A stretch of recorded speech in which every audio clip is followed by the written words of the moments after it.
Est-ce que ce monde est sérieux?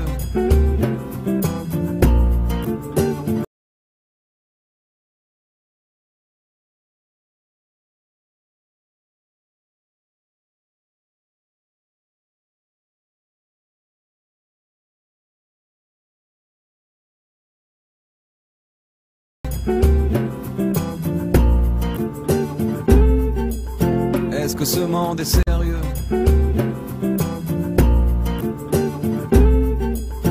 Est-ce que ce monde est sérieux?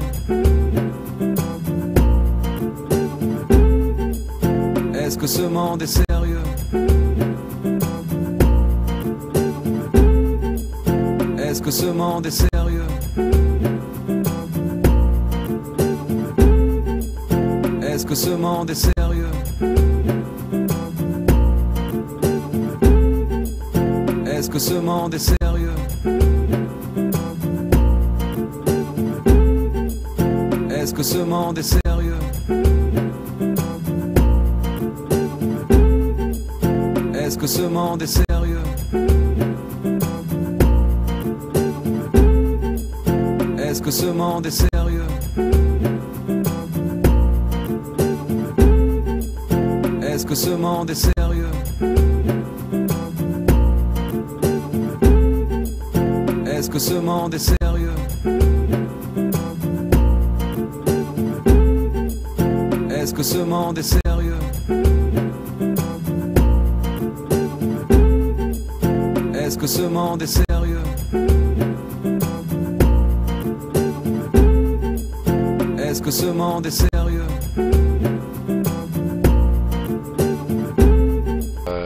C'est Issa. Je suis le porte-parole des familles expulsées de la rue des Sorins. Nous étions 300 personnes à occuper une ancienne usine dévastée qui se situait à Montreuil, à 94 rue des Sorins.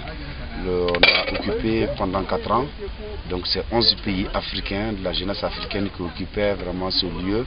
Et notre organisation et notre vie communautaire africaine nous a permis de bien tenir l'endroit pendant 4 ans, à qui on a eu à faire vraiment des dépenses dans l'usine. Et on a fait 13 000 € de dépenses pour pouvoir bien aménager l'usine à notre survie, en instaurant des douches, des toilettes et beaucoup d'infrastructures sécuritaires dans l'usine. Mais malgré tout ça, après les travaux, l'État français nous a expulsés en nous disant que le propriétaire avait besoin de son bien, comme s'il n'était pas au courant de l'occupation de son bien. Parce que c'était à guise de consensus entre nous, le propriétaire, qu'on a eu vraiment l'usine. Parce qu'il avait des soucis de ne pas perdre ses matériaux.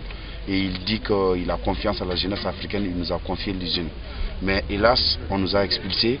En nous expulsant dans la rue des Sorins, en rendant une décision de justice, certes oui, on peut bel et bien regarder au rétroviseur pour pouvoir ne pas oublier des personnes, des êtres humains, en les jetant dans la rue, sans pour autant leur songer, en leur cherchant vraiment un avenir meilleur, ça veut dire des relogements et des papiers.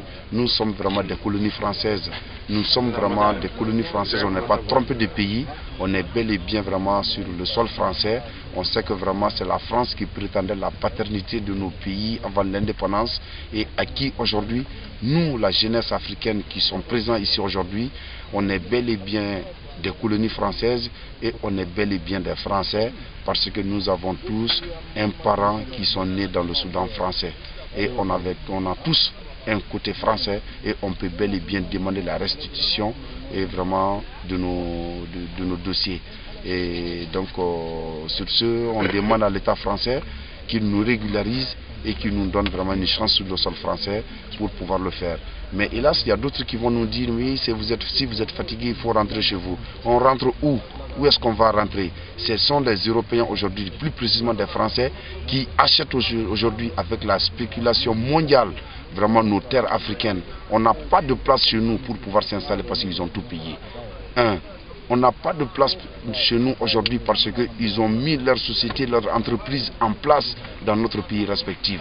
Ce sont ces entreprises privatisées au nom de la privatisation pour pouvoir avancer l'économie africaine et ils sont là vraiment à laisser des Africains au chômage. On n'a pas de place. Aujourd'hui, nous sommes considérés comme des chauves-souris, nous ne sommes pas des mammifères et nous ne sommes pas des oiseaux. Ça ne peut pas continuer. On est là.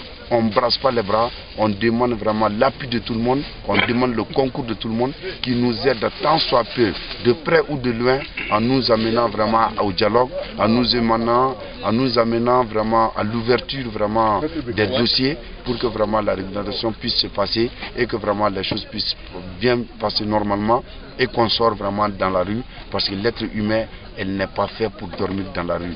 Quand on regarde aujourd'hui le Seigneur qui a créé l'homme en lui dotant vraiment des options, d'intelligence et des raisons, et grâce à ces options-là aujourd'hui, qu'on parvient à tuer l'humanité, qu'on parvient à tuer le sens étymologique même du terme de la vie humaine, grâce vraiment aux besoins unilatéraux des uns et des autres, en se focalisant, en se mettant vraiment sur des décisions inhumaines pour pouvoir traiter vraiment l'humanité. C'est injuste. Un pays de droit comme la France, ce cas ne doit jamais s'opérer vraiment en France. Mais s'il s'avère que c'était des Africains qui mettaient la jeunesse européenne dehors comme ça, sur des tôles africaines, ça n'allait jamais se passer comme ça, on allait vite avoir des problèmes. Est-ce aujourd'hui, ça veut dire que vraiment les Européens valent mieux que les Africains? Et combien de temps la jeunesse africaine va voir le jour à un regard noble, digne du nom humain?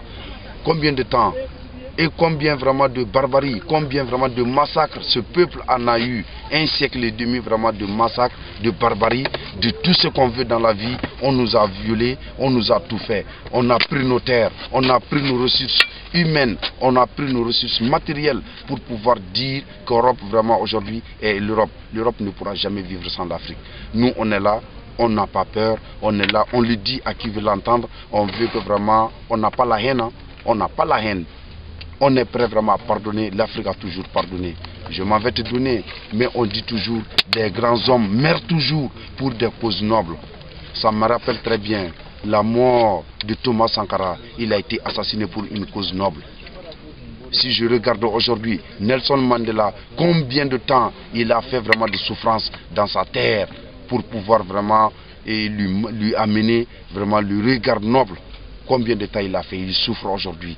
Et quand on regarde Patrice Lumumba, il a été assassiné pour une cause noble. On dit que l'Afrique doit s'organiser. Des chefs d'État, des chefs de gouvernement sensibles aux problèmes africains, qui s'acharnent pour pouvoir faire avancer l'Afrique, c'est l'Europe qui les tue. Nous, on n'a pas là où vraiment on doit se plaindre. Donc on est là. C'est en guise de ça que ces jeunesses-là se retrouvent ici ensemble pour pouvoir demander un avenir meilleur au nom de tout le monde. Merci monsieur. Je vous en prie monsieur. Est-ce que je voulais vous demander, voilà, qu'est-ce que notre association, nous, SOS Maïté, vous a apporté, même si on ne vous a pas apporté grand-chose, comment vous voyez le peu d'aide qu'on vous a apporté? Bon, sur ce carnaval-là, c'est ce que vous êtes venu nous le dire. Effectivement, on est en lutte, certes, oui. Bon, on demande le concours de tout le monde. Quand tu lèves le doigt pour dire que je m'en fous de quelqu'un, il faut lever l'autre doigt pour dire que personne ne s'en fout de toi. Nous, on est là, on vit dans une précarité et du coup, on n'a pas le choix. Vraiment, si les aides, ça vient, on les prend. Donc, vous nous avez couru vraiment à un moment bien déterminé. Vous nous avez apporté vraiment du lait, de l'eau et beaucoup de choses. Je ne m'en souviens pas de beaucoup parce qu'il y a beaucoup d'organismes qui nous ont amené beaucoup de choses. Raison pour laquelle on nous demande chaque fois. Mais moi, à force d'accepter, à force de prendre quelqu'un avec une association ou avec un organisme, j'aimerais bien le prendre avec dignité. Voilà. J'aimerais bien le prendre avec dignité parce qu'on le dit toujours, la main qui donne vaut mieux que la main qui reçoive. Mais la main qui reçoive aussi peut recevoir avec dignité, avec crédibilité, en disant que moi, ma devenue c'est Dieu, ce n'est pas un être humain. C'est Dieu qui me nourrit, mais ces besoins-là, on en a besoin, mais ce n'est pas ces besoins-là vraiment qui vont nous faire vivre.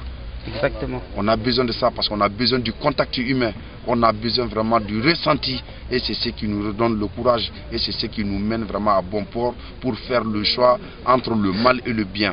Et puis si on n'avait pas ces biens-là à côté de nous, on allait dire que Dieu il est là, mais on allait dire d'autre part que c'est la France tout entière qui se sont mobilisés derrière nous pour nous expulser. Mais on sait bien que c'est pas toute la France entière, mais ce ne sont que des groupes d'hommes, des individus qui veulent parler au nom de la France tout entière. On n'en a pas question, on ne leur donne pas la voix.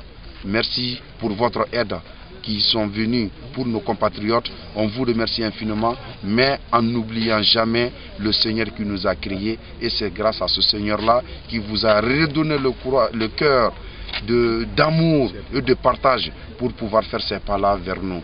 Merci pour votre bon geste. Merci, monsieur. Merci.